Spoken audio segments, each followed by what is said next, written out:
Viral di media sosial, video memperlihatkan pasukan pengamanan presiden atau Pas Pampres membagikan cindera mata kepada anak-anak. Momen ini terjadi saat anak-anak tersebut memberi hormat kepada iring-iringan Presiden Prabowo yang melintas.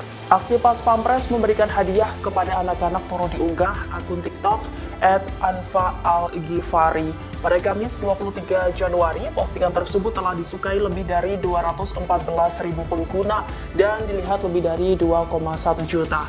Adapun dalam video tersebut terlihat 5 bocah berdiri di pinggir jalan menunggu rombongan RI1 yang ditumpangi Prabowo melintas di sekitar lokasi. Mereka terus memberi salam hormat selama iring-iringan Presiden Prabowo Subianto melintas.